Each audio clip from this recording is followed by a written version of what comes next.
ある程度年金が少ない人は対象にならないし、この間の減年措置で対象を外れた人もいますが、後期高齢者の699万人、プラス、この10月からは国民健康保険の65歳以上の方、190何万人でしたよ、さっき。188万人だ、天引きです。天引きって何ですか？天が引くって何ですか？お上ですか？お上は民にもっと優しかったですね。勝手に取ってくんだ。取ってけ泥棒じゃないよね。許さない、私たちが。都民の納得、国民の納得のないお金をそうやって取っていく姿勢を許したくはないと思います。天引きの中止も、実は民主党の皆さんのマニフェストの中には天引きという言葉があります。でも、民主党が、ここは天引きは中止でまとめてくださいなと。2年かけてお願いをしました。今民主党は収入いた年金、消された年金、捨てられた年金、迷子年金、いろんな年金があるんだから、年金問題で頑張ろうとしてるんですから、私とも社民党も捨てられた年金で頑張りましたよ。記録が捨てられてんだから、保坂さんと一緒に少年少女探偵団で埼玉の保管庫まで行きました。ああ、捨ててあるっていう感じですよ。雨水に打たれて古くなってボロボロになった大事な私たちの年金の記録簿でした。捨てるな、きちんと照合せよということも言っていました。そういう中で民主党の皆さんも年金の天引きの中止、後期高齢者医療制度の廃止、そして70歳から74歳の窓口負担の2割への増額の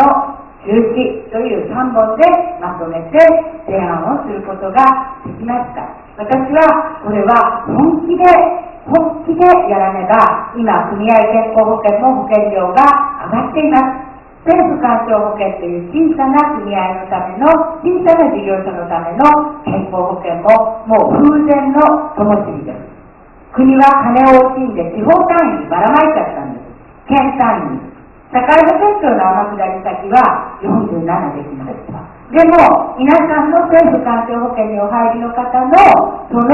健康保険の運営は本当に危機にさらされています。今ここでみんなが真剣にみんなのための健康保険を、誰かを追い出すためでなくみんなのための健康保険を考えなければ日も経ちもいかなくなります。さて、本当の最後にあと1分、今日は本の宣伝をせねばうちの秘書さんに怒られてしまいます。赤ちゃんを産む場所がない。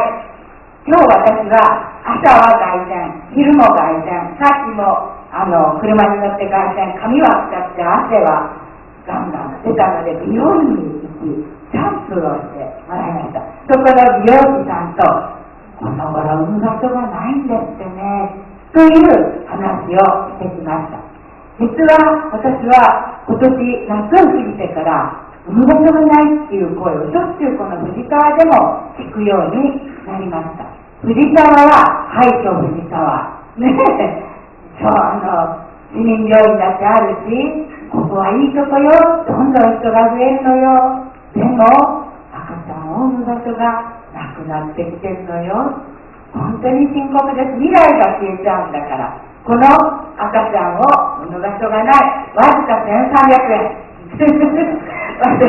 安倍智子と政策審議会のスタッフと、そしてうちの栗原市長と、栗原市長がねじり鉢巻きでいろんな資料を集めて出来上がった本で